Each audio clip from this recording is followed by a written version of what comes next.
Welcome back to the Built to Rise podcast, where we are building the next generation of trades. Today, we got Brian Koons, aka Brian the Builder, on the podcast today. Brian, welcome, buddy. Glad to have you. Monster Thanks for beard, having me, by man. the way, bud. I Monster. appreciate it. How long did it take Thank for you you so to? much. How long did it take for you to get that lock? I get asked that all the time, and it's funny. It took me basically until I was about 26. I didn't even know I could grow a beard. Didn't know I could grow facial hair because I was in the military. So I spent my first 8 years of my adult life having to shave every single day. Ugh. And I just thought it would grow in patchy and just never even tried past like a couple of days. And then about 2.5 years ago, I had a buddy who asked me, they were like, hey, basically I grew it out over a long weekend. I think it was like Memorial Day weekend that year. And my buddy was like, dude, you should try, give it like 2 weeks. And I was like, all right, cool. Like, well, whatever, like, sure. And it started coming in and I was like, holy shit, like this is it's actually growing. And from there, I never shaved again. And so I went through a couple different like phases where I was kind of figuring out how to shape it and how to, do it, and went through some phases, still going through phases and really getting it dialed in. But I would say like if I had a guess, because basically I don't have a guess of like exactly how long it'd take to grow this because I've never actually truly grown it to like this length in one swoop. Probably like 3 to 6 months would be my guess to get it to this length. That's pretty But good. honestly, I have no idea. It's such a it's a good question. I get asked all the time. Oh man. What about you, Alex? When's the last time you had to shave? Because when last time I saw Alex, he was like, thin, like didn't have a beard. Like now I don't even know who this fucking guy is. It's turned into a monstrosity. Yeah, I used to have a beard similar to kind of Tiago's, like very like what is that, like a 2, maybe like a 3? Yeah, 2. Yeah, used to be like a 2 or 3, and now it's honestly. So I moved to San Diego in September, so I haven't really shaved since then. I've gotten like kind of shaped up a little bit, but it's probably been like that's like 4 or 5 months at this point. It's gotten pretty homeless looking. Pretty burly. You just gotta brush it down. That's the thing. That is what it is. Yeah, it gets kind of coarse. I need to bring it down. You just a poop. But yeah, let's get right into it. So you are a former Marine. Are you active? Like are you still active? No, okay. Yeah, so I got out in 2022. Oh, okay. So recently. I don't even know. Jesus Christ, I'm not in the right mindset. So you're a veteran. There we go, Tiago. There we go. Yeah, you're a veteran. All right. So how long were you in the Marines for? So I spent 8 years in the Marine Corps. I joined right when I turned 18. I was in Virginia Beach for a little bit going to school. And then I spent my first enlistment in North Carolina. I was a tuba player in the Marine Corps. I was in the Marine Corps band. So I played tuba for a living for my first 4 years.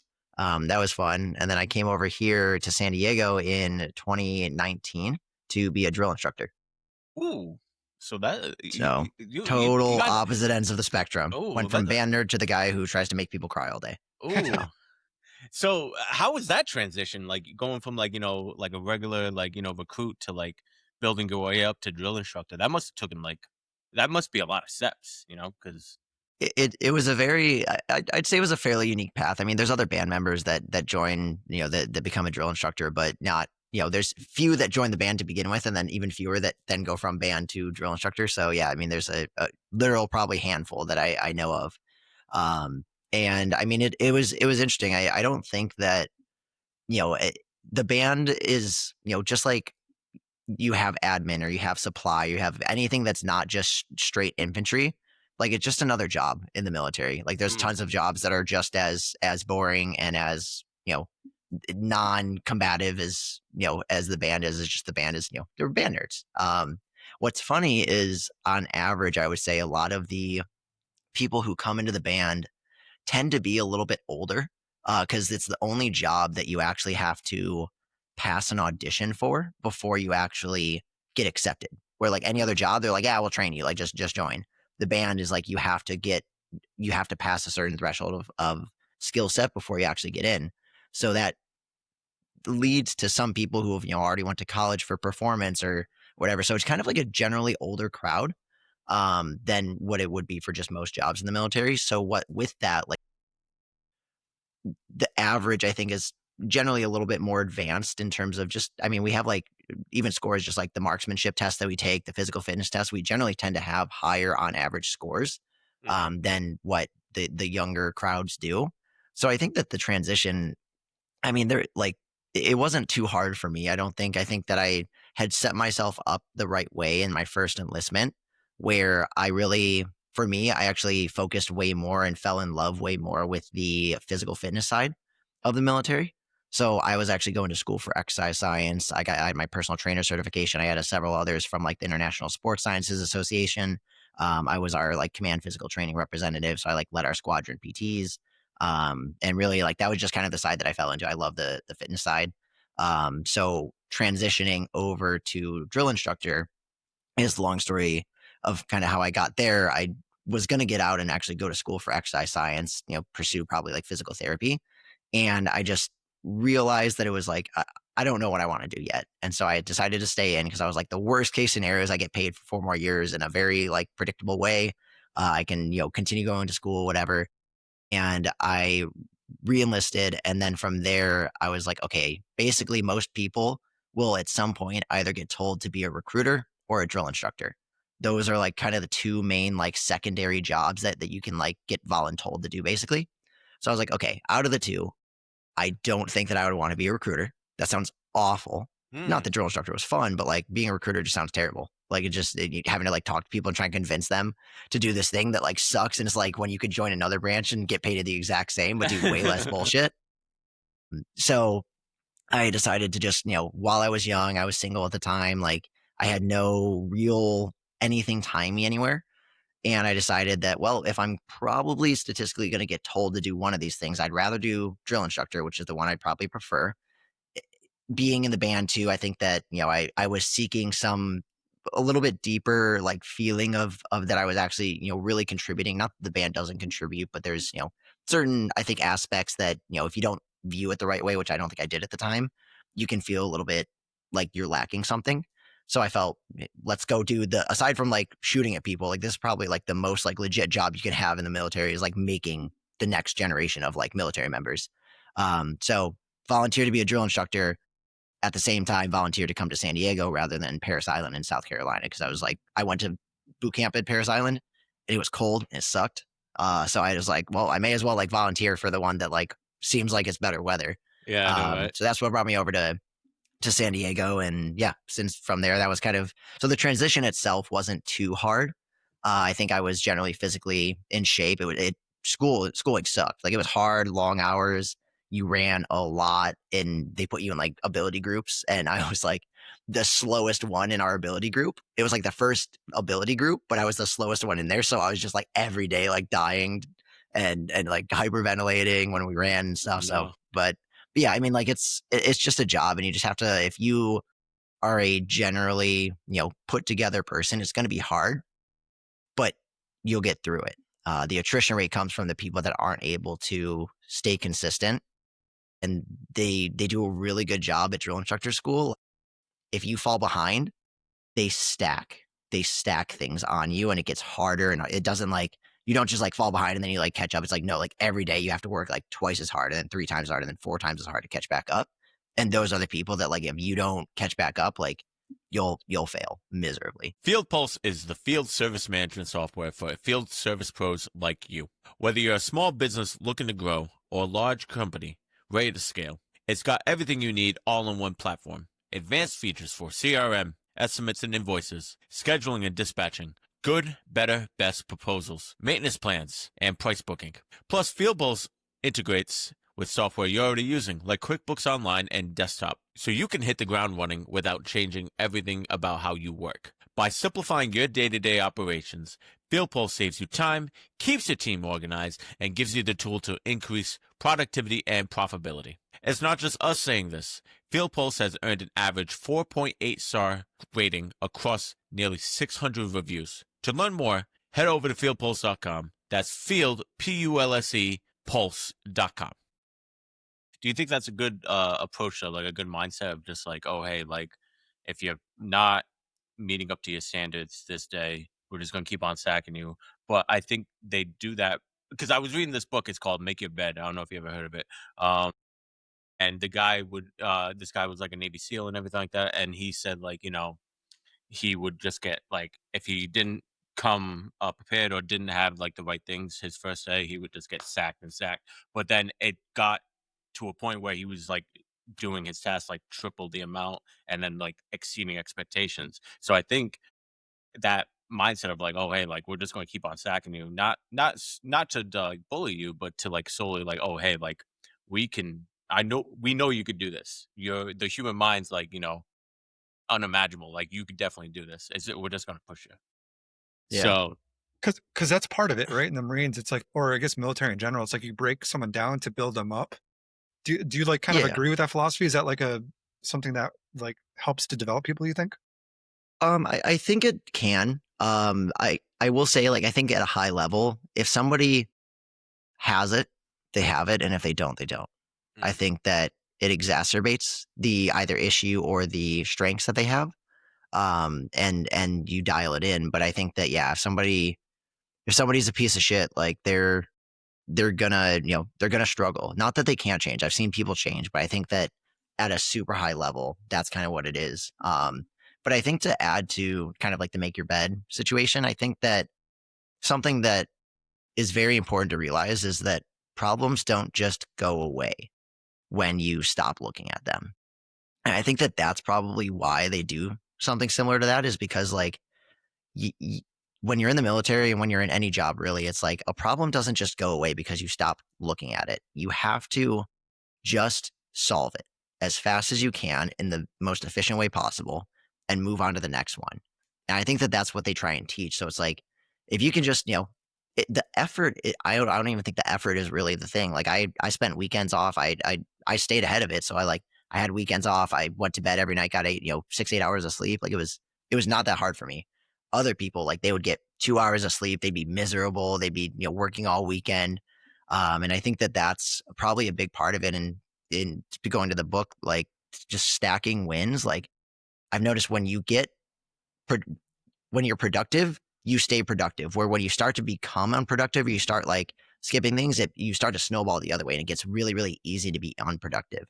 mm, And then it becomes harder and harder to get yourself out of this funk. And so being able to like catch and just go back and just one at a time, just start stacking wins. I feel like at least for me, I become more productive when I am productive, which is actually kind of an interesting concept. yeah, I totally agree with that statement. Where it's like, especially if it's like not even like astronomical wins, like big, huge wins, like small steps, small wins. Because if you start, it's kind of like the like building good habits. You start doing like a few small good habits around, then they kind of trickle into bigger things. But then once you break a good habit, it just all your hard work just like that. So I love that analogy. I love it so much, and I've gotten better with my habits too, so I'm slowly getting there.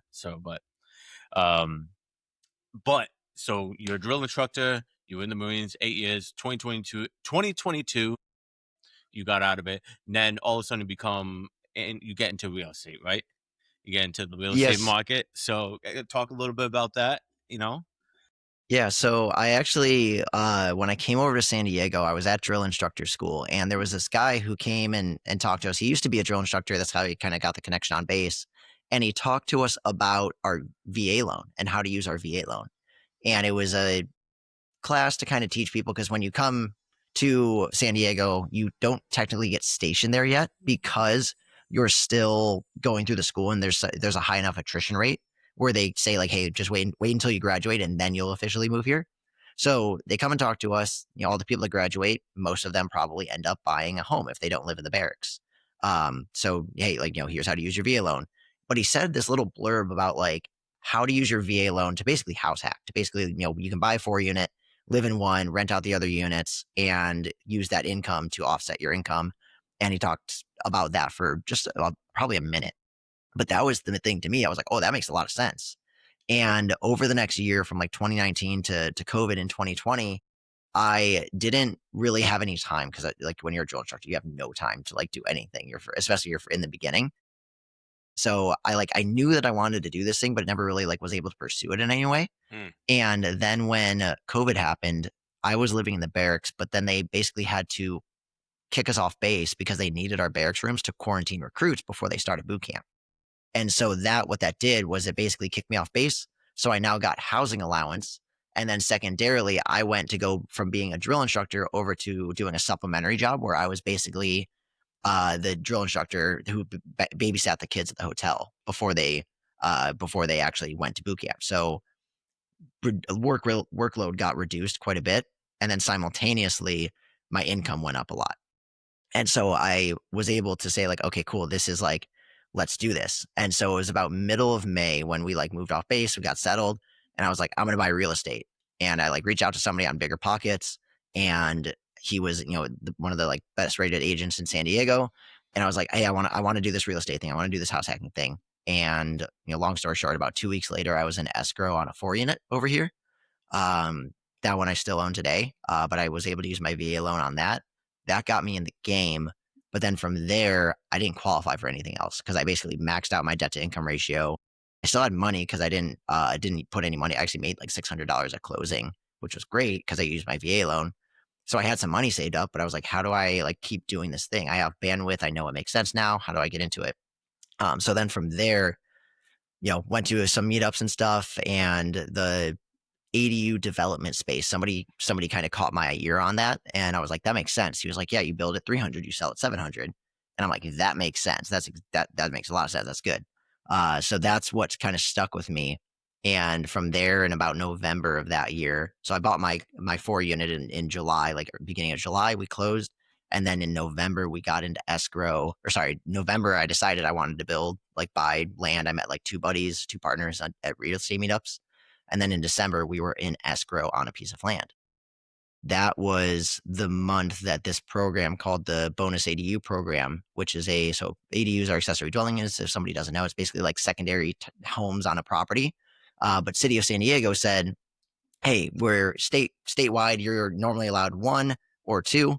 They said pretty much anywhere, there's no cap on it. You're only limited by pretty much how much you could fit or your floor area ratio, which is how much habitable square footage you're allowed to build, which is just a calculation. So if it's a 10,000 square foot lot and it's a 0.5 max floor area ratio, it's like you could build 5,000 square feet in whatever capacity. You could build, 200 square foot units and build 25 of them, or you could build 1,000 square foot units. It doesn't matter. So that land that we went in escrow on, we were expecting to put 4 units on it, and we were able to double the unit count just because of these like new regulations. And so my brain just like exploded. And I was like, oh my God, like this is amazing. And then from there, I was, I had a couple developments that we got into the pipeline because I was like, dude, this makes sense. I kind of became like the ADU guy at different meetups and stuff that I would go to. ADU king. And, ADU king. and then in 2022, when I got out, I started working at a company in San Diego that ended up being one of the largest like design companies for ADUs in probably Southern California, if not California. They had like 500 projects while I worked there, and I got to see like just so many reps while I was doing my own projects. And so I just, being in it all day long, and from the perspective of like being an investor and developer too, like that was kind of what got me to where I'm at now, which is, I quit that job about 8 months ago to just pursue my own developments. And now I do design build for other people in San Diego, and execute, like a developer should for their projects. So that's what I do like day in and day out now. But that's kind of how I got there. Yeah. So my question is because Alex was actually telling me about ADUs. While he was in San Diego, he's been like kind of blurbing about ADUs. Doesn't ask me how I'm doing, but he's like, "Oh, dude, this ADU is phenomenal." Anyways, but that's kind of like the big thing in San Diego now, right? It's like building all these ADUs. That's kind of like I would say the norm, maybe in San Diego, maybe in all of California, right? So yeah, San Diego, specifically City of San Diego, when they came out with this bonus ADU program, that was the most progressive regulation change in America, hands down. Like there's nothing that has made it to where so many people could build so many units in such a short period of time. And it changed the game. They've now backtracked it a little bit because it got a little bit too liberal and a little bit too free on how much we could do. So they kind of adjusted some of the regulations this past year. But yeah, we called it like the Wild West. We were like, it became the Wild West of ADUs. And so I got in like literally the beginning of this thing. And then I worked at the largest company seeing the most projects in the city at the same time. So I just got this like very unique like experience that just allowed me to just see so many projects and see so many learning lessons as this thing kind of progressed and got to where it's at now. So yeah, it is, I think, one of the, if not the most desired city in America for ADU development. San Diego, right? Yeah. Absolutely. Yeah. Gotcha. Yeah, is it because of, like, the amount of people that are, like, coming in there? Or because Yeah. ADUs effectively democratize access to real estate development at a high level. That's what they did. They've been a thing like for a while up in Seattle and Washington and places like that. But when when California changed their regulations in 2019, that was kind of like this thing that was like, hey, like we need to get housing built. The way we've been doing it has been too restrictive. It's not actually working. So state came down and said, hey, like cities, like it's not up to you anymore. This is what we're doing. They're allowed to do it. And then city of San Diego said, all right, cool. I'm going to put steroids on this thing, like inject steroids into this thing. So yeah, so super high level, like that was, kind of how it started. And so I think a lot of people have been able to get into the space now, and it's so much lower of a barrier to entry, where before it was like you had to build so many properties or so many units to really make it make sense. And the person who's going to do that needs to raise a lot of capital. They have to be experienced, where now it's like grandma and grandpa in their backyard who are like, yeah, like rentals, you make sense. They can, all of a sudden they can build one, or in San Diego, they can build 10. Like it made it the Wild West. It was crazy. That's impressive. Jesus. Because Tiago, just a little bit of background on that. In California, there's kind of like I don't know if housing crisis is the right word, but there's a lot of people who kind of want to live here, specifically in San Diego, and not a ton of houses. So Brian, right, the bigger idea behind ADUs is like it allows for housing too, like more affordable housing for people to kind of get in and live in the area as well, which is kind of cool. Like in Massachusetts and stuff, we just have a ton of land to build on. California, it's like, well, everyone wants to be here, so there's not a ton of new area to build on. So like with ADUs, I think they can build on top of garages and in backyards and stack them on top of another house. So it kind of helps in that way too, right? Yeah, it absolutely is. I mean, if you look at it, California has, 14 million homes and units, and we're about 3 million homes short right now still, right? And this, to put in perspective, I mean, we've been in this now for years, over half a decade of everyone, the floodgates have opened. We're barely over 100,000 units being built. So we're still crazy significantly behind. And for for San Diego specifically, I mean, you're landlocked, right? Like my whole elevator pitch, like, yeah, California is great. San Diego is landlocked. You have ocean, you have forests, you have Mexico, and you have Camp Pendleton. You have nowhere to go out of the three metropolitan cities, San Francisco, LA, and here, San Diego. Was the cheapest. It's the best weather, and it is the arguably the best one out of the three for all those reasons. So the only where you can build is up. The only place you can build is up. So building in your backyards, adding multiple stories, leveraging these ADU regulations just made it this absolute dream state for people to come in and turn into investors. Why so I kind of want to stay on the topic because I'm very interested. In Massachusetts, we have multifamilies or like apartment complexes where they just build like sacks. Why not make, isn't it the same thing? ADUs is the same thing as that, where they kind of like build the multifamily, right? Or correct me if I'm wrong. Maybe it's something different where I don't know, but No, it's funny you say that, because I mean I'm actively building 11 ADUs on a property right now, and all intent and purposes, like it is absolutely just a multifamily property. okay. An ADU is literally just it's a naming convention, really. It still has to be the same habitability, the same safety requirements, the same fire safety, all these things. The only thing that changes is like the little nuances of like how high you're allowed to build, how close to other buildings you're allowed to build, all these little like nuance things, Mm. and then what you call it. Because what you call it changes like how much it costs to get it permitted. And that's kind of one of the big pushes. And an example is California came down and said, hey, it's too expensive. You guys are charging too much money for like arbitrary fees and all these things, which makes it too high of a barrier to entry for people to actually want to build these. We're waiving those fees. We need housing. You guys aren't allowed to charge all these crazy fees anymore. And so that's kind of like, and then, being an accessory dwelling unit, you have to have another property on the property. So yes, in theory, like it technically all is multifamily now. It has multiple structures on a or multiple property units on a lot. However, it can still look like a single family home if you do it the right way, or it can look like an apartment building if you're allowed to and do it in that way. And yeah, I have an 8-unit property that I'm building out, an 11-unit, a 5-unit, tons of those. So yeah, it's eventually it's just a naming convention to get multifamily on a property, really. Gotcha. All right. That's I just see it as a multifamily. That's it. Because like in Massachusetts, we make these like big like apartment buildings, pretty much like 3, 4 floors, and there's like I don't know 18 apartments in each one. My mindset was like just get a bunch of land, just build that. But then like I'm like my thought process is like just do it. You know what I mean? Fuck the laws.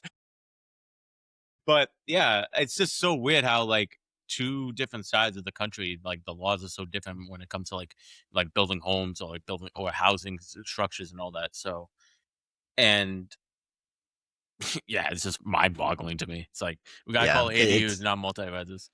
it's very different in terms of the time frames. Like I know buddies in Idaho who like basically drew what they wanted to build on the back of a napkin and went in. They're like, "Yep, cool, that sounds good." And then here it's like we're averaging between probably 7 and 9 months from start to permit. And that's great. Like I flex on about that. Like that's taken a lot of time. Like I have a project that took 3 years to get through permitting.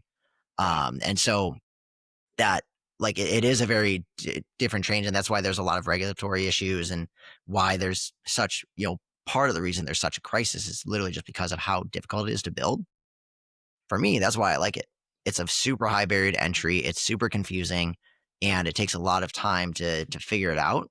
And that's like for me, it's like that's why I have a business now. Like I've been able to take like all the knowledge and all the experience I've gotten, and now go do it for other people or help them invest in deals here because of that experience. So yeah, it's good and bad. It's the same reason I like it for being expensive because I'm like when it goes up 5% on my 4-unit property, I bought it for $1.2 million.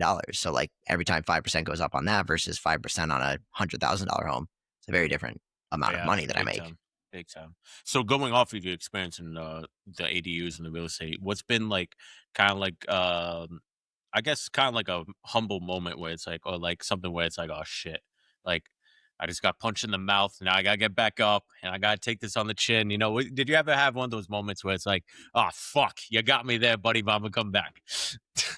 So way more than one for All sure. right, okay, cool. I'll give you the first one. Okay, That really, well, I have a couple that we can kind of pick off you them. I think the straight up main got one are the, Mike Tyson, right hook oh, Mike dude. Tyson, bro.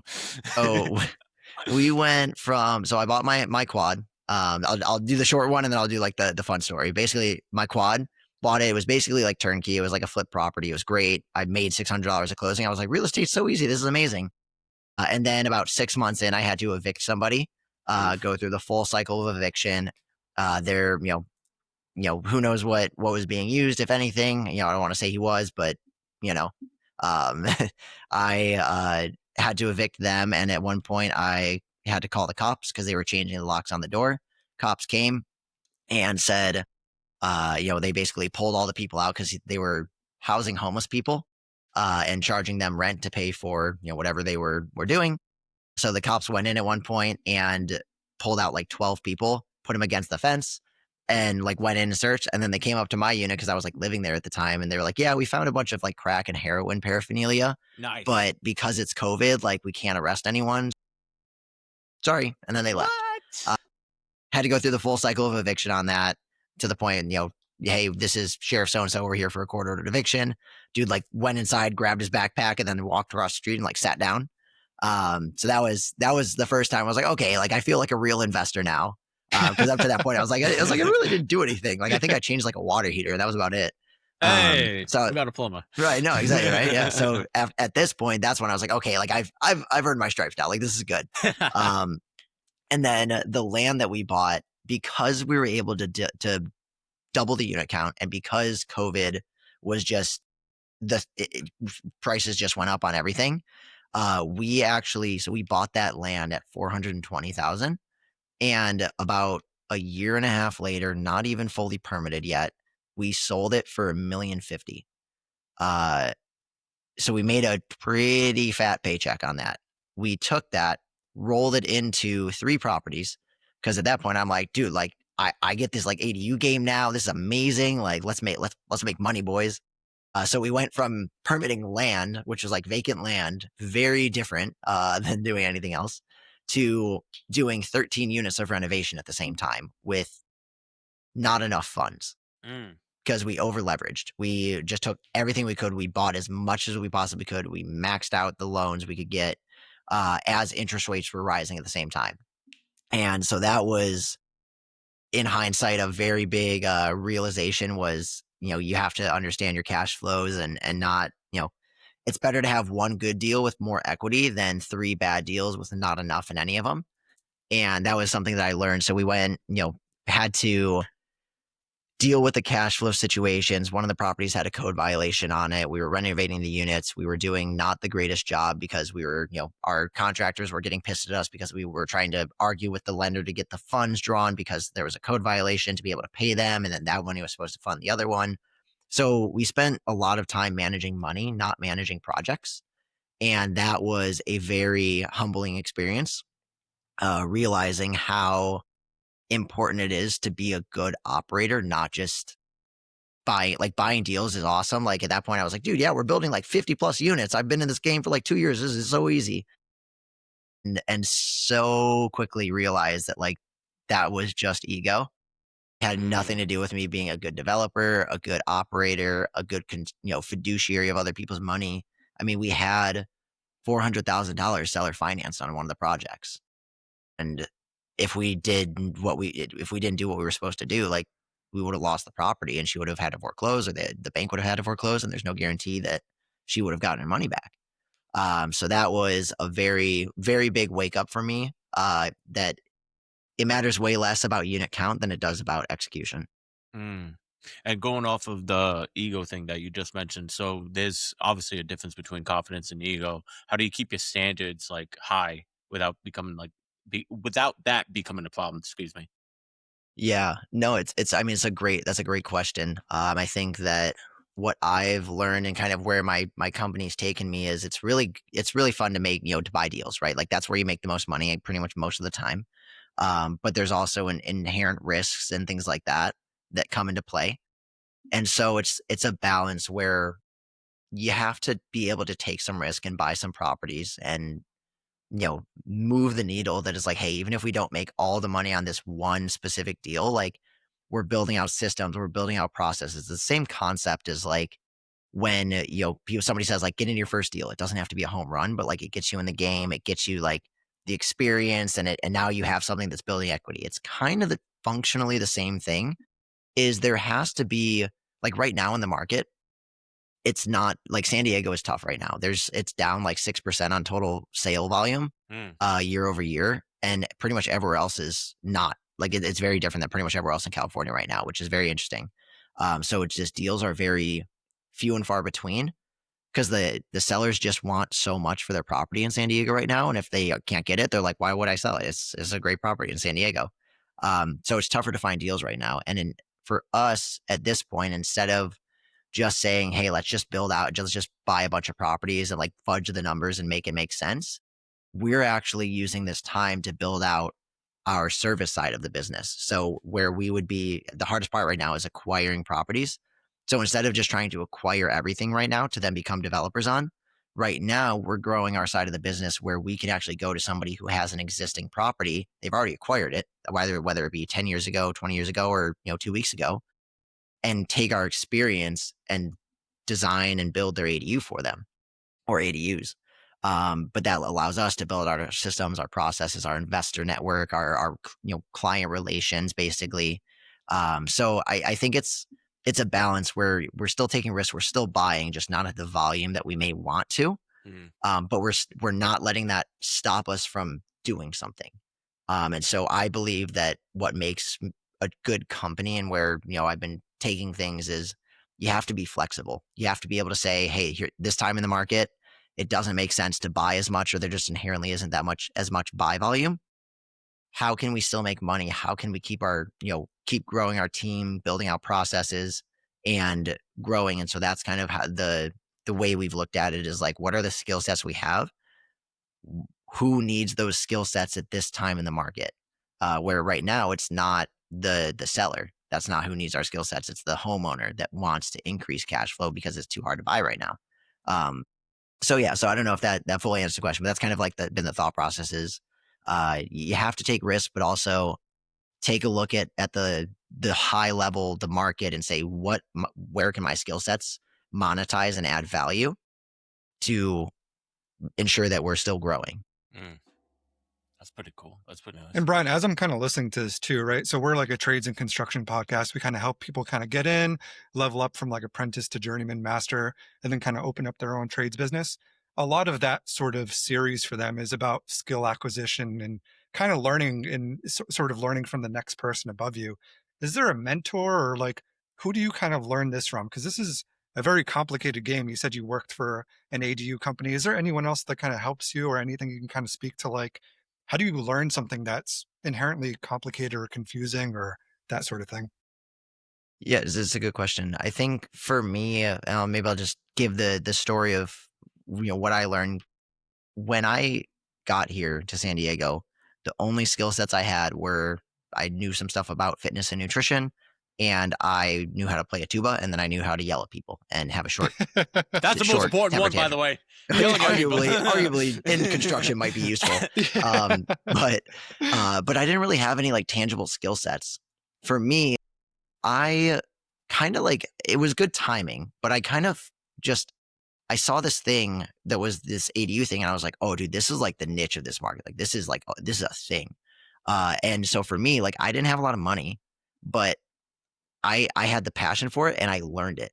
So for me, like I grew a skill set that people with money and without time valued, which was understanding municipal code, understanding how to underwrite. So I had it was actually the owner of the company, but it was somebody who was willing to kind of, I would bring him a deal because I'm like trying to buy deals and I'm like, go show him. And he would just shit on it all. Like he would just be like, those numbers are off. That's not expensive enough. Like those rents are going to be lower than you think. Like, and I was kind of under him, like learning how to underwrite for several years. So that was what made me a very, like my skill set. If I had to kind of give you, what the skill set is, it's really for me from everything from acquisition to permit. That's where my skill sets truly are. I wasn't actually that interested in pursuing or like learning the construction side. I think just for me, it's like I joke, I'm like, I'm too white collar for that. Like I don't think that's actually accurate at this point, but like I used to joke about it. I was like, dude, let me be in front of my computer and like figure out the code, figure out what we can do, make sure it makes sense, like find, talk to the agents, get the deals done. And all the different partners that I brought in on deals, they're the ones who had construction background. So for me, the way that I got into it was like, that was kind of how I did it. It was like, I brought people in who had that skill set where for people, if you're looking to get into the trades, the only different thing that I would say is like, you can still dedicate your time and your knowledge, or, grow your knowledge base, but do it for free. Do it like go work with a tradesman, or if you're trying to get a deal done, for example, like bring somebody in who has a construction background and learn from them while you're doing the deal. That was for me. It's like, yeah, you have time, knowledge, and money. Those are the three things you need to get a deal done. Most people value them at different levels. So people who have a really high paying job and a lot of money, they value time and knowledge way more. You, who has time and knowledge, value money a lot more.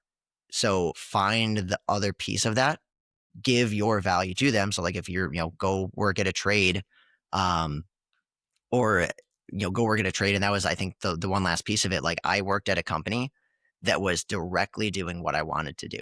I went to them and said, I want to be a developer.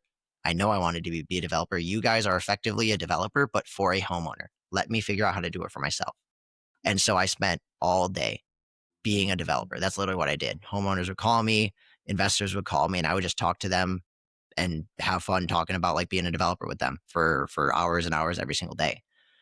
So that's actually the one piece, like in any trade, I think that I'd recommend this is, go work at a company that is doing exactly what you want to do and not like, I see people who will, they're like, I want to be a real estate investor. And then they'll go work at this huge multifamily like conglomerate, or like, I want to be a contractor. So you go work as like at this crazy like engineering firm or something like that. Um, Stay in the space you want to be in.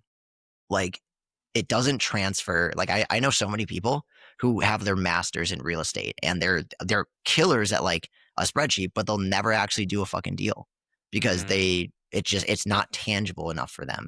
So for me, it was like I was doing it before I started working at this company, and I was doing my own deals, but every deal was like the exact same type of deal that I actively try and buy.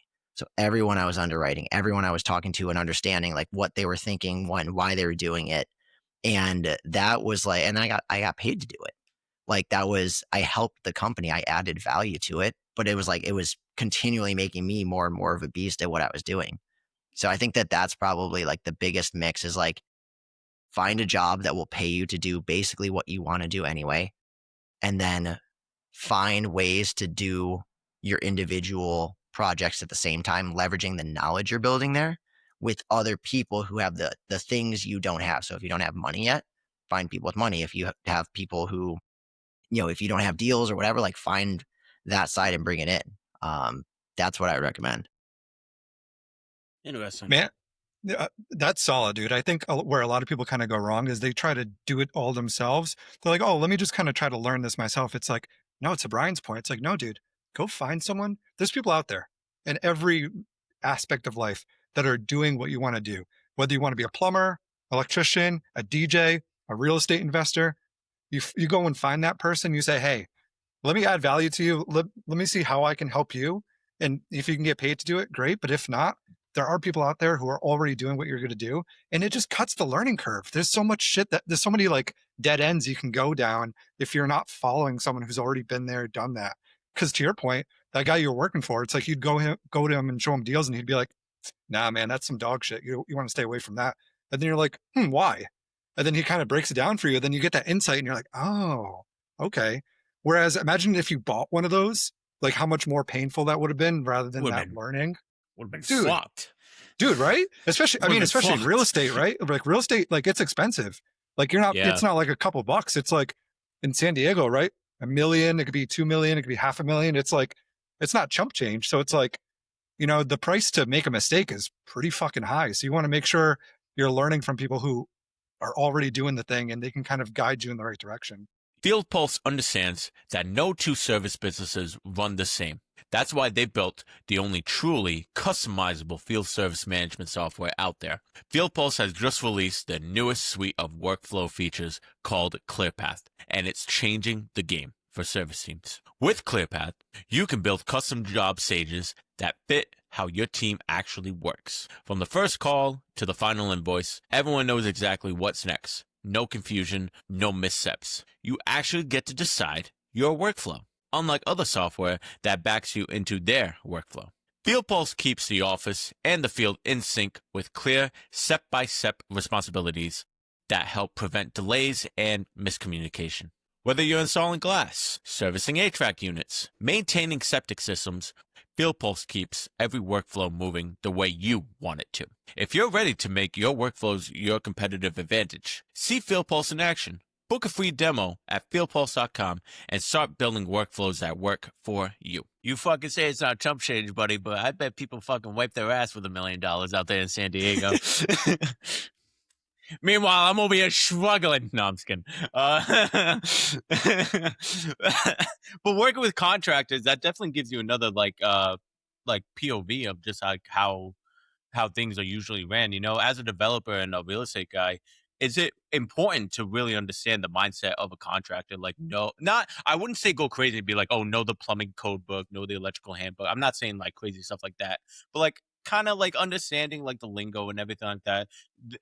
That way you could like talk to them and then they'll like talk to you like, oh yeah, this has to be pitched a certain way. It's like, oh yeah, I know what that is. You think that's an important like aspect of being like a developer, like understanding the contractor's roles? I do. I do think that it is an important piece of it. And that's, that is where I've definitely like been weaker. And that's why I've brought in partners who are stronger on that side. And that's like, as I go, like I've been getting more and more, intentionally trying to involve myself more on some of these things because I want to understand. I want to know when I walk sites, like, hey, that's wrong. Like that doesn't look like it's supposed to. Like I don't know what's wrong, but I know that that's not how it's supposed to be. At a bare minimum, it helps with, like, for example, like value engineering is what we call it. When you're designing a project, you want to design it in the way that's going to be the most efficient to get it built, and that's something that is very interesting. Where like an architect, which is the front end, they design it for you. All they care about is like, can this thing get permitted? Like that's what they care about, it being pretty. They care about it like being able to actually get permitted. The contractor, all they care about is building it cheap.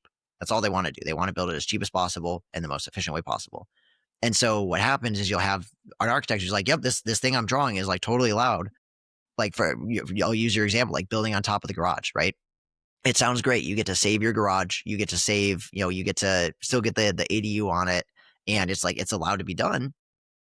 Contractor goes and he's like, oh yeah, that's actually going to be like $100 a square foot more than it would be if we just built it in the backyard. So all of a sudden that, that storage space that you're using your garage for probably looks a lot better to have just gone and taken that and put it in storage, paid $100 a month for storage. So it's like, you as the developer, your job is to like marry these two. And like, yes, if you have the skill sets of one or both, it works. But I think that, for me, the more like, if you're struggling on one, bring the other. Where like contractors, they don't have this. And then like architects, they don't have this. So for me, like that's where like I've gotten a really good front end of all of this. And then I've brought in the contractor. And so we've become, I really think like a super strong team that's been able to kind of execute this at a very high level. So that's like, yeah, I think that it's, learning lessons. And I do think that is important. But if you don't have a skill set, bring in a partner that has the skill set you don't. And I think that that's way more efficient and giving them part of the money on a deal than it would be to just try and learn everything yourself.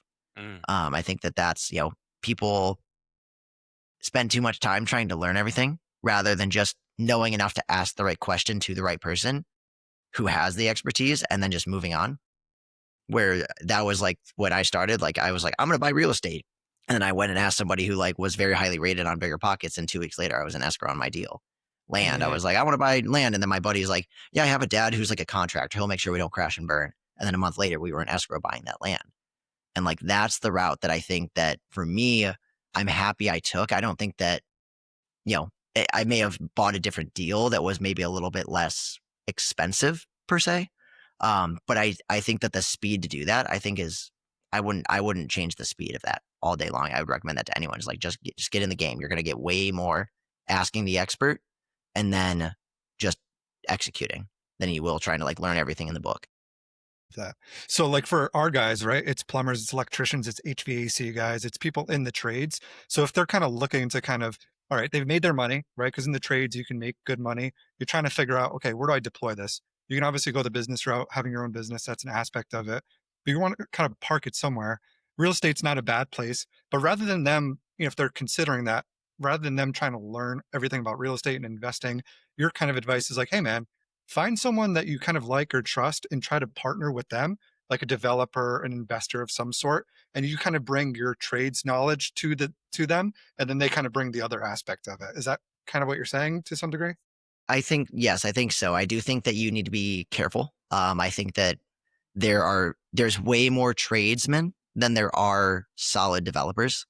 Not to say like, I'm the most solid developer by any means, but yeah, there's very few that I think really, really understand like what it means to be a developer, to think that, if you're a tradesman, I do think that those are skill sets that are extremely valuable to somebody who is like the developer, the deal guy, the underwriter, the person who makes the deal happen, manages the design and permitting. Most contractors hate all that. They hate that side of things. They want to be out in the field all day. But the value that they can bring is like, hey, like you can build this thing at cost, right? Or like you can build this way cheaper than I could just hire this out for. So all of a sudden, there's a lot of value from just bringing them in on the deal and aligning incentives. So yeah, I think that like that's, if you're in a trade and you're looking for, a way to get into it, I think that it's finding the developer, or yeah, even like if you have capital, like finding a developer who's doing, who's doing the thing and work with them because you can bring skill sets for sure. And any advice on kind of building those relationships with developers or real estate investors for people in the trades? Like, is there any way to kind of meet people, shake hands? What would you recommend for them to actually meet people who are doing these things? That's a good question. I mean, if you're, somebody like me, I'm loud enough, I think, or hopefully loud enough that people can just find me online at this point. Trying to, but if honestly, I think one of the ways is like go to a site, go drive around for an hour, and you'll find if you're like in an area that is actually conducive to development, you're gonna find projects that are getting built. Like San Diego, you can't drive 5 minutes without finding an ADU getting built somewhere. So like go to the site and ask the guy who's there, hey, like, are you the superintendent? Are you the GC on this? Like, are you the owner? No, I'm just the plumber or whatever. Okay, cool. Can I, do you have any other work that you're doing? Or like, hey, can I like get his number and, or you can skip trace the dude. There's a lot of ways to get in touch with them, but like get in touch with them and be like, hey, like, what are you doing? Right. Cause it's like, if they're building something, they're clearly like, they're doing it. Right. It's not like, oh, I'm like this weird dude who like says he's doing it, but it's like, no, it's you can walk my resume right now. So I think that that's, probably one of the better ways, like drive.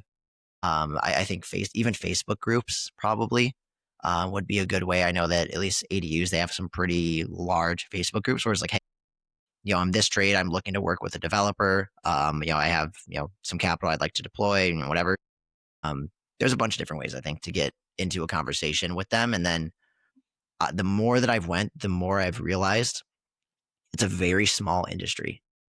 And you'll be able to, by asking just a couple of people, you'll be able to figure out if the person's like worth their salt or not. There's people who they talk a really big game, or they're really good at getting into the deal, but every single person you talk to, they're like, oh, I've never seen him finish something, or like, like and so yeah, you figure out pretty quickly. At least San Diego, I'm imagining it's probably pretty similar anywhere you'd go for the most part. Yeah, just talking to people that are in the space, asking, hey, what do you think? And kind of helps you filter out the people that may not be as conducive to partnership. And Brian, I guess just one last sort of thing off of that. Um, what kind of value can the tradesperson bring to a developer or an investor? It's one of them seems like money, obviously having capital to kind of help the investor or developer do what they're doing. I guess part of it's their skill set. But Brian, if someone came to you, right, a plumber, HVAC person, and they wanted to kind of help or get in on one of your deals, what can they say? What value can they bring to you to make it that it's actually appealing for you and that you would actually want to work with them? Yeah, it's a good question. I think that, for me, like just me, right? Like there's other people that may have other opinions. I think for me, if they have a specific trade, right, that is what that's their skill set, right? Like I think that number one, like, yeah, if they can bring in, and do some of that work, depending on the size and scale of the project, there is inherent value there. I think the more valuable thing is the fact that like they kind of get it. They get that investing makes sense and they're making money in their trade, but what they lack or what they just, they shouldn't spend time on because they're good at this thing. They should continue making money doing this thing. And I have that, conversation with like a lender buddy. He makes like $1 million a year being a lender. And he's like, trying to say like, oh, like I'm going to go be a developer now. I'm like, dude, like just work with someone like me. You go make $1 million a year in your job, the thing that you're really good at. I'll do the thing I'm really good at, and we'll both make a shit ton of money. So like I think that honestly, that is probably the more valuable thing. And it's almost, I don't even think the trade specifically is the value. I think it's the fact that if they're good at what they're doing, they can make a lot of money in their trade and they're in the space. So they get it. They like tangibly see it's not this like abstract thing of like, oh, I don't want to, it's this is a lot of work to build or whatever. And that happens with a lot of people. But I would say like take it, build a relationship with the developer, invest in the deals, and you're going to be able to keep track a little bit better and be able to identify if like things just like don't look right when things are getting built. But yeah, honestly, for someone like me, I think that that's like the most valuable thing is like, number one, like, yeah, we would definitely use them for the trades, but also I think that the more valuable thing is the fact that they make money in their job and they're good high income earners. They get the space and they have like the wherewithal to actually get into it. I think a lot of people struggle with that. They're used to the safety net of, just the stock market or whatever, where it's like, no, like they get it. Like they see houses built all the time. It's a very tangible thing for them. And so those are kind of some of the people that I think, that's probably the best way to get in with the developers at the start is just leverage your income, invest in the deals, be able to, keep a tab on it a little bit to make sure that they're actually doing what they need to do. And then from there, the more you get involved with them, if they have other deals or they're, if you're both growing together, they're going to have more deals. And then all of a sudden you make more money in your trade because obviously they'll use it for the trade. So I think that that's like the route that I would take rather than just being like, hey, like, let me be your plumber and like get in on this deal. It's like, Right, that's right. not, I don't think that's valuable enough at a face value, but it's this other, like, it's this kind of not roundabout way, but these other things that I think lead to that. Mm. Now, staying on the topic of building and the trades and everything like that, when you obviously when you talk to contractors, right? What are like some, I guess the three failure points of when you're talking to contractors or when the building's happening? Is there like the top three failure points that happen when you're building, and how can you prevent them as well? Is it? I feel like one of them is if you don't have communication. I think that could be a top thing, especially if you don't communicate well with your contractors. But I'm speaking it from the contractor side. There could be so many other things I'm not going through my brain when I think about that. So Yeah. No, it's good. It's a good question. I'll work backward a little bit. So I'd say the first one to kind of answer right away with the contractor is you set up the contract incorrectly. You pay them too much money up front. You don't set expectations clearly and align how you're paying them when things are being done to the expectation you want it done. And you set up the project poorly. I think that that's the first thing. So if you're not asking the right questions, if they're not asking the right questions of, hey, did you think about how the utilities need to get trenched to run, right? So it's like they give you the bid for the box itself, but then there's a change order for 30 grand because they have to run utilities 100 feet for the backyard. And all of a sudden you're like, wait, what the hell? And so you get change ordered to death. do you think that the Finishes. do you think that's the lack of knowledge as well, not knowing what's going on? I think that it's lack of knowledge, but not inherently from like not knowing what's going on per se. I would say maybe it's lack of knowledge of knowing the right questions to ask and knowing Hmm. the red flags when the contractor doesn't ask those questions. Like to me, it's like if they if somebody gives me a bid, right? Like if I give them a plan set and they give me a bid on it and they're like, yep, that's my price. I'm never going to use them.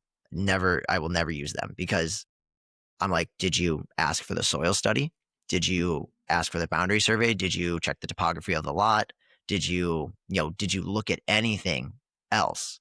Um, and so it's red flags and green flags. Red flags is when they don't ask questions; they just give you a number. It's not itemized.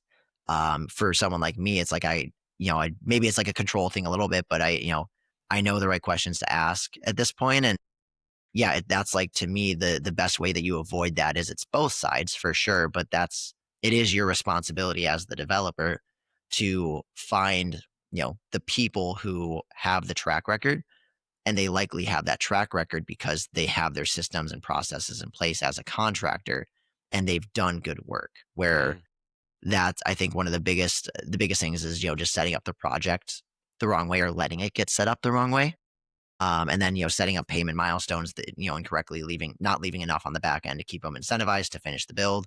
Um, that's like the first thing. I think the second thing, the second failure point is actually before you even break ground.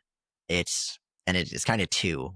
These are kind of the two, but it's making sure that the project is actually feasible, and that's both financial feasibility and physical feasibility. So the physical feasibility is, can this thing actually get done? And this is where I see so many people skip. They say, "Oh yeah, I want to do an ADU." I talked to the designer. He's like, "Yeah, I'll draw it for you." And then they start drawing it. They start getting structural engineering done. They're like 20, 30 grand into the process, 3 to 6 months into the process. Submit to the city, and then the city says, "Yeah, you're not allowed to build that there. Like it's not. It's just Mm. it's within the setback, or yeah, your property is just it's not even zoned for 2 units. It's only zoned for one, or whatever it is." And that's because they skip that side. They skip the physical feasibility. Or they build and they're like, yeah, actually, like we need a soil study because you're building on a hillside and we don't know what the soil looks like. Or you're building, you know, you're building right up to the property line. You didn't get a boundary survey saying exactly where the property line is. So we don't know if that's actually too close to the property line or not. Then you go get that. And all of a sudden now it's like, oh yeah, we actually have to move everything in a foot. So now you have to redesign. The structural engineer has to redesign, architect has to redesign. It takes 2 extra months. And all of a sudden you missed out, $10,000 in holding costs, $5,000 in redesign, $10,000 in missed rents over those 2 months. Like it adds up very quickly. So that's like physical feasibility and then financial feasibility. Just because you can build something, this is where like the architect, when they're like, yeah, I can design this thing for you, we can get it permitted. It's going to be too expensive. It's not going to make sense. And so they aren't able to get it financed, or they don't have the money to get it financed, or it's just going to lose them money when they build this thing. And so they get there, they get the permit and they're like ready to go. And then they get that first bid from a contractor and they're like, what the like they're like not expecting it all. And so like I'd say about 40% of all permits don't actually end up getting built. And it's most of the time for a reason of just some sort of infeasibility, or just, things came up or whatever. But most of the time it's financing. Most of the time it's they can't figure out how to get it financed, or it just literally just doesn't make sense. So those are like the 3 points of the critical points of failure, where if you don't make sure that you can get it financed, you don't make sure that it can actually be built, and then you pick the wrong person to build it, all 3 of those are the things that will absolutely kill your deal. That's a big number, huh? 40%? Holy shit, dude. It's a lot of projects. We're getting better, and some of them are starting to get built. But yeah, it's a huge percentage, and it's a lot of people don't even start because they just don't understand it. It's either time consuming, expensive, or confusing. And a lot of them who make it to through that process don't even finish because of something, and it's oftentimes just because of the financing. Wow. That's insane. Holy crap. That's such a big number to think about too. Wow. It's wild. Um, speaking numbers, hey, let's just talk numbers real quick, right? So I hate math. Anyways, what what are the 3 top the numbers any trades owner should track uh any project really? What's like the 3 numbers that they should definitely like religiously track, like at least every single week? Good At least question. from Like from as from a your perspective. from a trades member. Yeah, like a contractor, like a contractor, like what's 3 numbers he should look at least every single week. Yeah, I mean, I think that one of the biggest things is just making sure you have enough cash in the bank. Okay. I think a lot of contractors, they get caught up in, they don't actually look out at like when cash is coming in, when they're going to be receiving that, and when they have to start paying people. And I think that's one of the most dangerous things and that's why so many contractors stay small, is because they're always having to pick up the next project to pay the other project's people. Mm-hmm. And that's one of the worst things that you can do. So I think tracking like when cash is going out and when cash is going in, hands down the most important thing. I think that another thing that I'm learning through my own business building is marketing and sales. Like if you don't know when the next job's coming in, if you don't know where the next job's coming in, you don't have a business, you don't have a repeatable model. So I think that cash flow, to understand like that you can actually pay for things.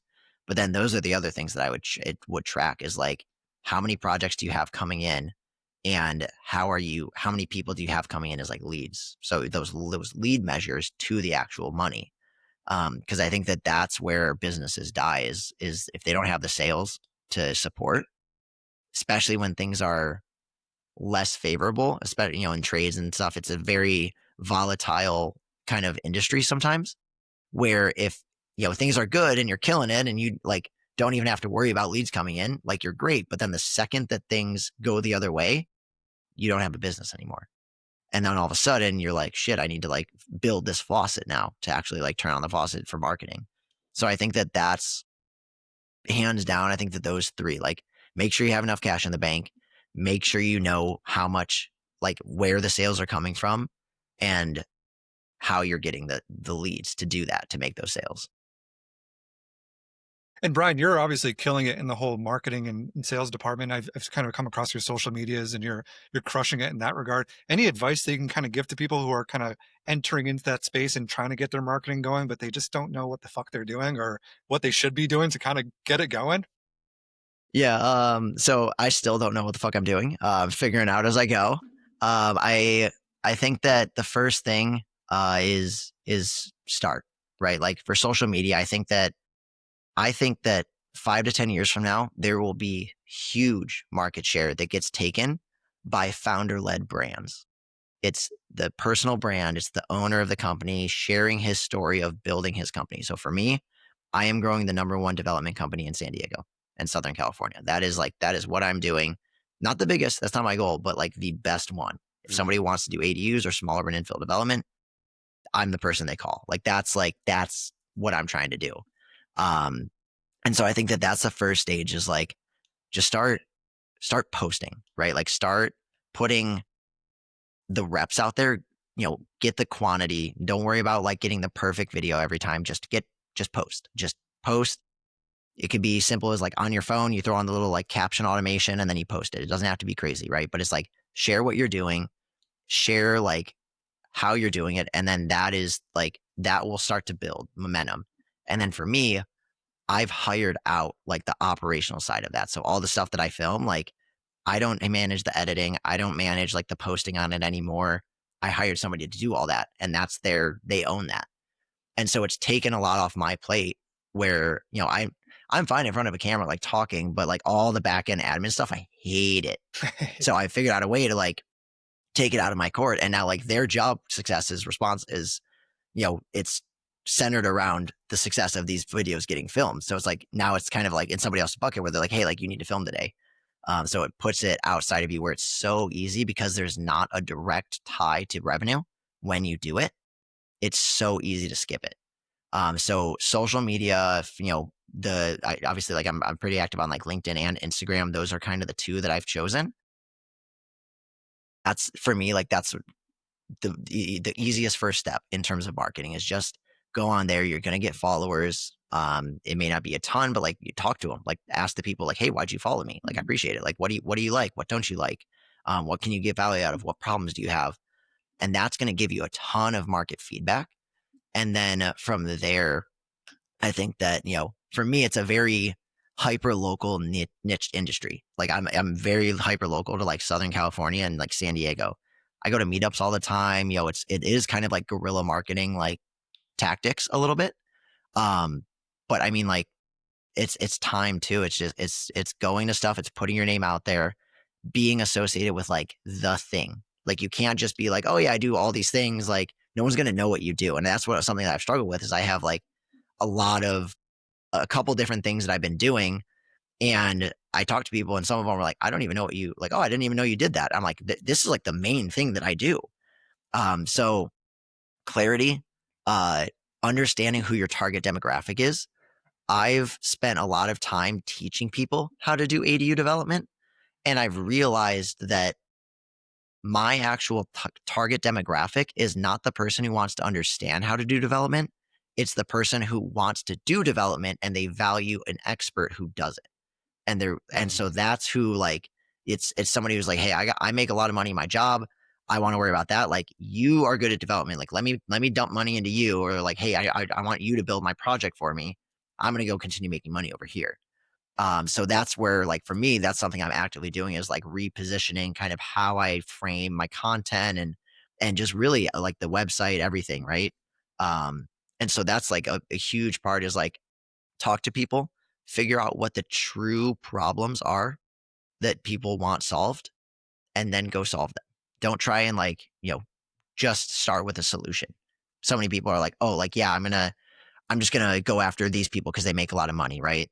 Or like, if you're a plumber, right? Like, I'm just gonna go target the people in this neighborhood because that's my neighborhood. It's like, well, like, if that demographic of person isn't the person who's gonna like build a relationship with a plumber, maybe you should go look at like B2B businesses and like go Hmm. to the like find like who your target market is. And so I've realized it's not always the homeowner or the investor for me.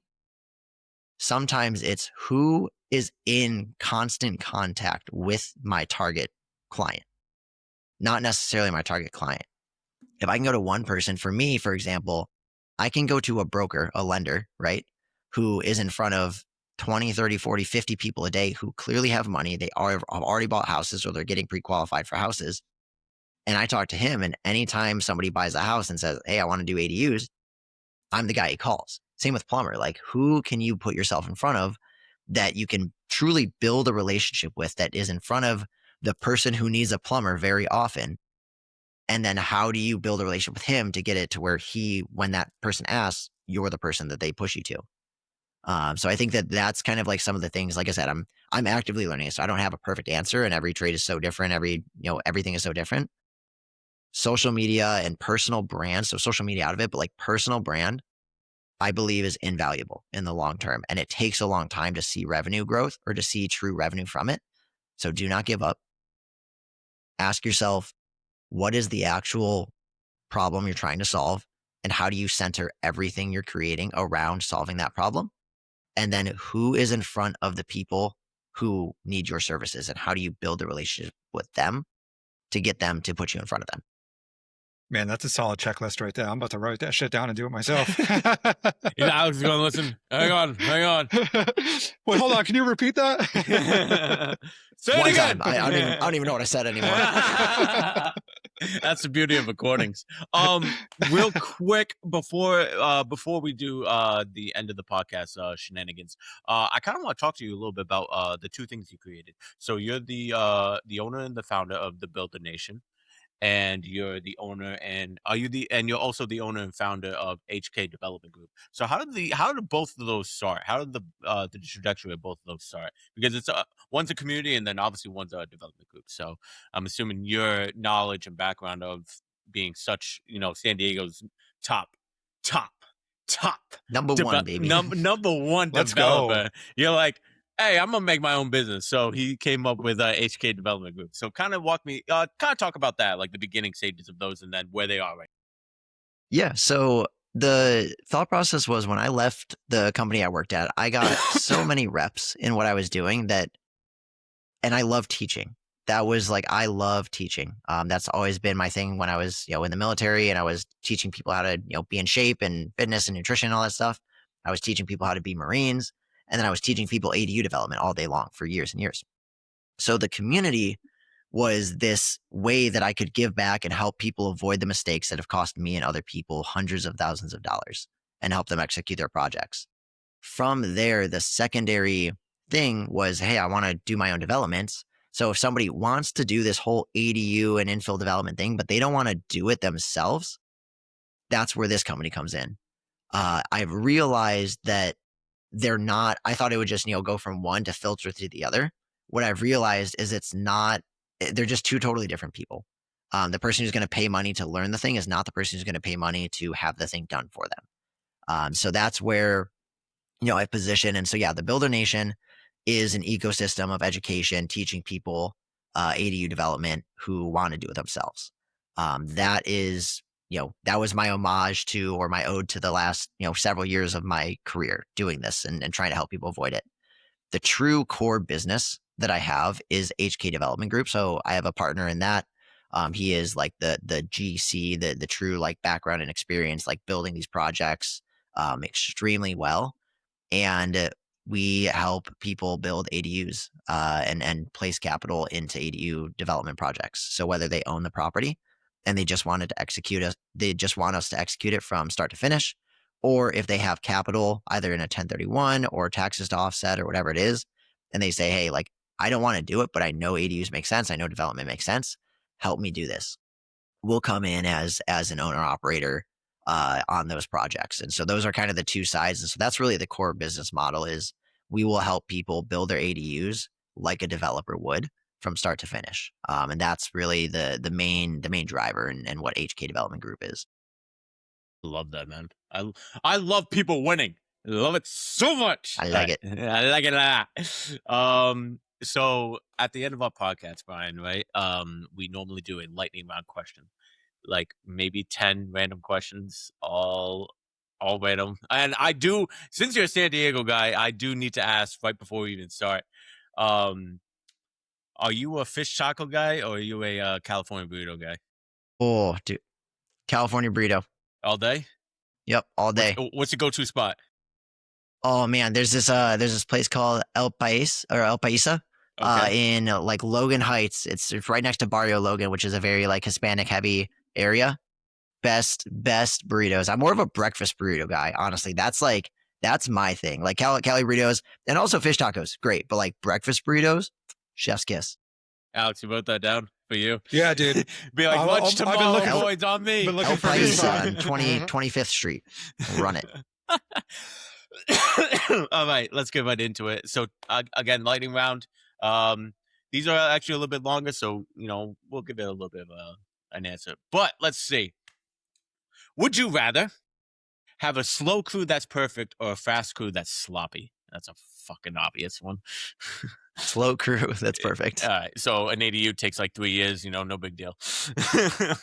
Man, it's hard. Time, money, and done well. Yeah. They're expensive, time consuming, and done well. And you get to pick two.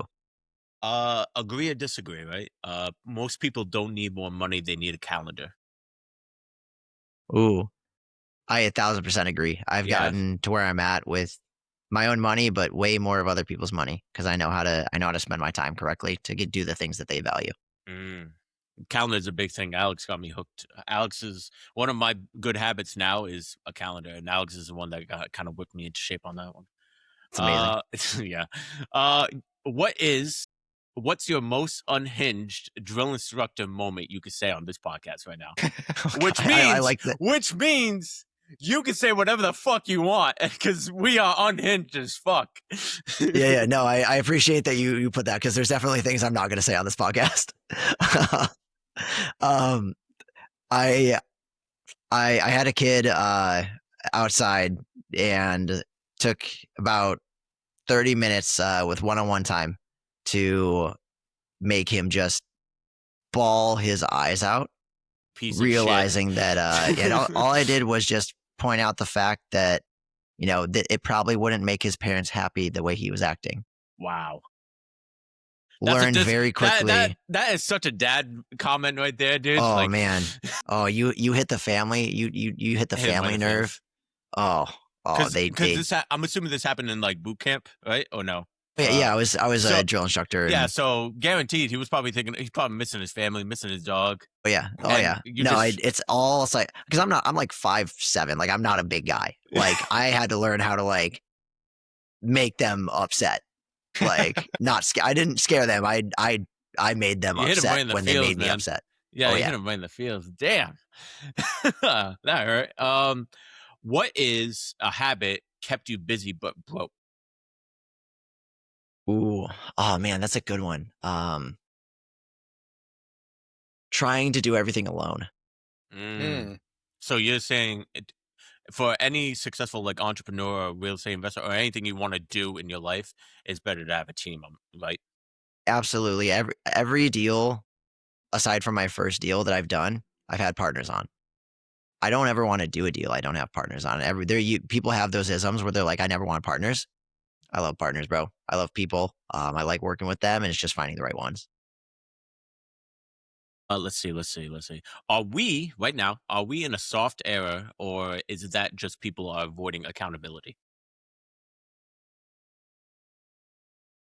I think it's soft. I think it's a soft area. I think it's a mix of both, actually. I'm like both, kind of. I think that accountability is tough. And Jocko Willink has a book, Extreme Accountability. Love that book. I reference a lot, and it's very easy to say, yeah, it's my fault, but like this person did this thing. That's not accepting accountability. And people don't like it. And I think that the second that you realize that it shits in your hands, like everything changes.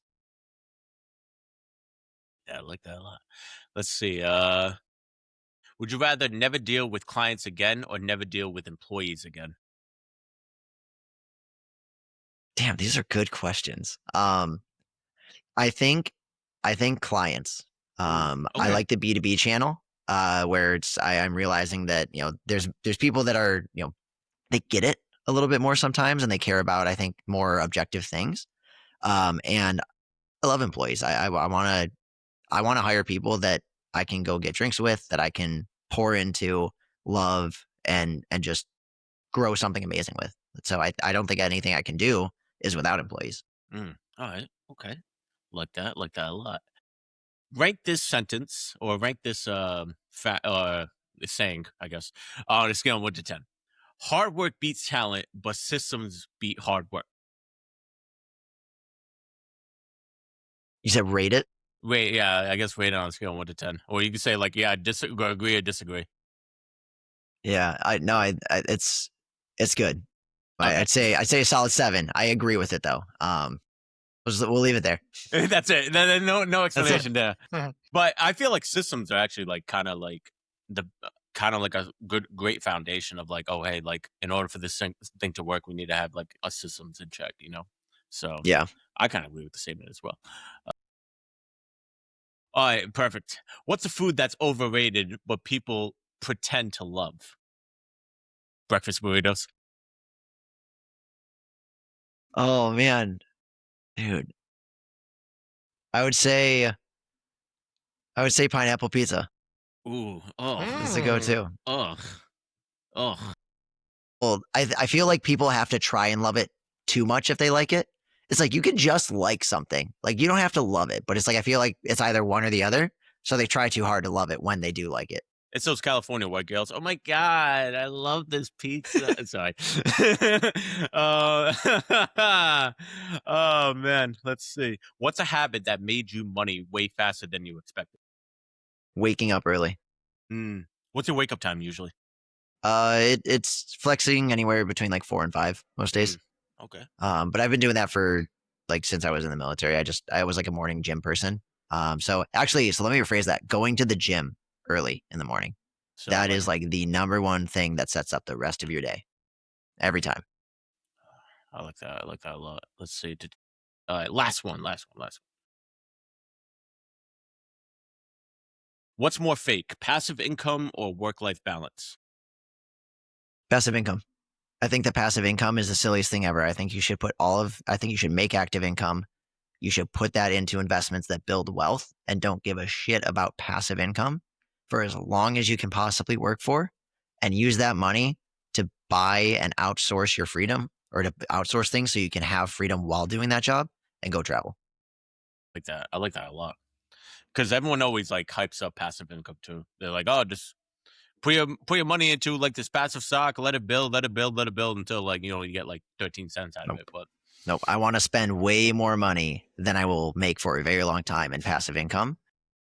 And the only way to do that is active. And it's like, if you like what you're doing, who gives a shit? It's like, you should be active every single day. Hell yeah. If you're not active, what the fuck are you doing? All right, Brian, this is a part of the episode. I'm going to give you the floor. Anything you want to say, any plugs, anything you want to add, the floor is yours, buddy. Go right ahead. Oh man, I appreciate it. Well, if anyone wants to get into this ADU thing or development thing in Southern California, hit me up. That's, the Builder Brian on Instagram is the best way. But yeah, hit me up. I love it. I love teaching it and love executing with good people. I love that. Hey, just hit me up. That's a perfect pitch. Just hit me up. Hit me up. Short, sweet, and to the point. We love it. If you want to do ADUs and development, I'm the person you should reach out to. Yeah, hit him up. Yeah, we'll figure out how we do it. Yes, sir. Nah, man. Alex, you got anything you want to add, buddy? Go right ahead. Floor is yours. Nothing from me, man. Brian, thanks for coming on, brother. We really appreciate having you on. This has been a fucking pleasure and a half. Dude, I appreciate it. I appreciate the platform, and it's been a great conversation. And a half. That's a lot coming And a half. up. That rounds up to 2.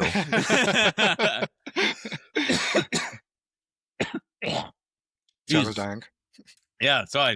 Brian, I want to also say thank you as well for being on this podcast, for sharing your knowledge to pretty much not only just tradespeople, but people that want to expand their palette of maybe going into investing, real estate developer. They want to take that next step. So what you dropped today was knowledge bombs left and right, buddy. And I could not be any more happier to be in the presence of the most successful developer in San Diego, California, ladies and gentlemen. Self-proclaimed, but thank you. Self-proclaimed, but don't worry. We'll check back Yeah, next year. He's going to be like, yeah, I made like 1 million ADUs. Ask about me. Brian, thank you so much, man. Everybody, thank you for watching. This has been the Build to Rise podcast. We will see you guys next time. Oh, wait. Oh, sorry. I did this wrong. I'm Tiago. That's Alex. That's Brian. We'll see you guys next time. We're going to leave that in there.